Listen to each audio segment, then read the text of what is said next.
I am the nature hacker, and this is your world. So, what you are witnessing right now is me committing a crime against humanity. Holding this dollar bill, holding it, is committing a crime against humanity. Why is that? Why am I committing a crime against humanity by holding this $1 bill? Money is good, right? If you use money for good purposes, money is good, right? Money is just energy. Money, is just a symbol of work done, right? Wrong. Me holding this dollar is not good. It's not, yes, this is a symbol of my work, and this is good. I'll use it for good purposes, right? Wrong. That dollar is a symbol of a crime against humanity, and not just a symbol of crime like money is the root of all evil. No, I'm not talking about that. I'm talking about the fact that dollar, Bill Johnson in Texas, owes this dollar to his local bank. And you know what? Bill Johnson, is that even the name I used? Okay, Bill Johnson, he just went bankrupt. Why did Bill Johnson just go bankrupt? Because I'm holding this dollar. He needed this dollar to pay off his loan. But he didn't have this dollar. He couldn't get this dollar. Why? Because I had it. Okay? Bill Johnson defaulted on his loan. He's now bankrupt. He is now a mark on society. He's now disdained by society because I had this dollar and he couldn't get it from me. I wouldn't give it to him, right? Now, why do I say that me holding this dollar means that Bill Johnson wasn't able to pay back his loan? Well, to understand that, you have to know how money is created.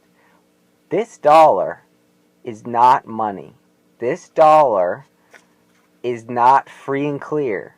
This dollar, even though I'm not in debt to anyone, okay, I have zero in debt. So me holding this dollar means that someone else went in debt to get this dollar. Money isn't printed and given away.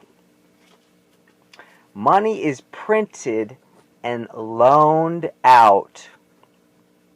And it's not just loaned out, it's loaned out at interest, but I'm not even going to worry about the interest here, okay? I'm just going to assume that all money is loaned with 0% interest, okay? Now, money is not printed and given out. Money is printed and loaned out. So if you were holding a dollar, that means that somebody borrowed that dollar and paid you because they needed something, right? Somebody needed something, so they gave me this dollar because they needed something I had. They were hungry, right? And they had to give me this dollar, but at the same time, they were $100 in debt to the bank. They took out $100 from the bank as a loan, and they owed the $100 back plus interest, right? So they took out a loan of $100. They gave me one of these dollars, right?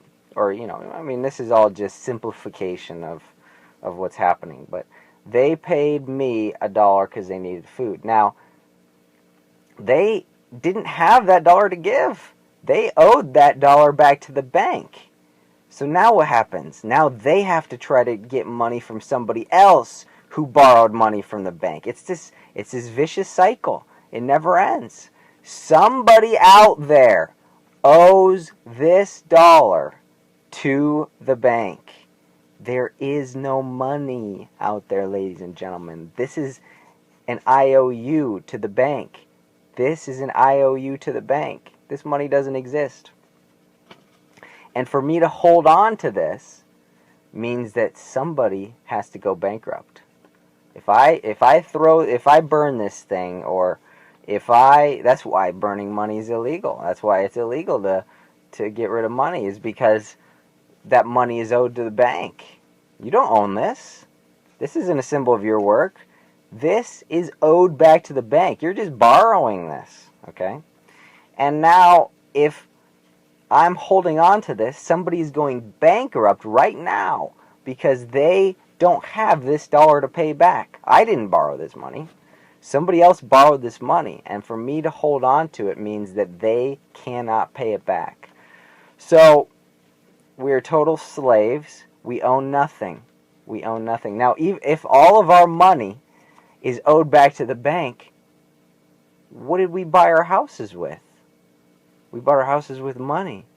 That means the money is owed back to the bank. The house was bought with money. That means the house is owed back to the bank. That means this phone that I'm recording with, this was bought with money. Money is owed back to the bank. This phone is owed back to the bank. Nothing out there is real. Everything is created to come back to the bank. There is nothing out there, okay? We are totally enslaved. We are totally held as slaves. We cannot own any property because the money that we use doesn't exist. The money that we use does not exist, so we cannot own property. So the first step is just to know that this is what's going on and to know that this is the issue. And once you know, you've already won most of the battle.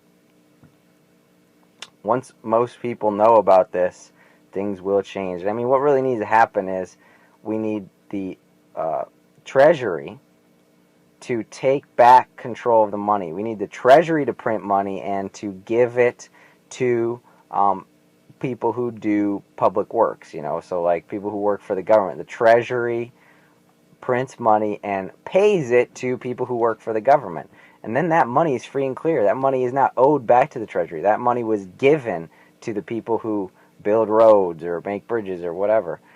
I'm not saying that's a perfect system, but that's the direction this system needs to go to be able to become viable. Okay, so that's the first step. Okay, the Treasury needs to say no. Congress needs to say no. We do not renew our charter with the Federal Reserve. We reject the Federal Reserve and we shut it down, and we give the Treasury back the power to coin money. And I think actually Congress has the power to coin money. So we need to give back to Congress the power to coin money so that this would be given, that this would not be owed back. Okay, this is a federal, see at the top there, Federal Reserve note.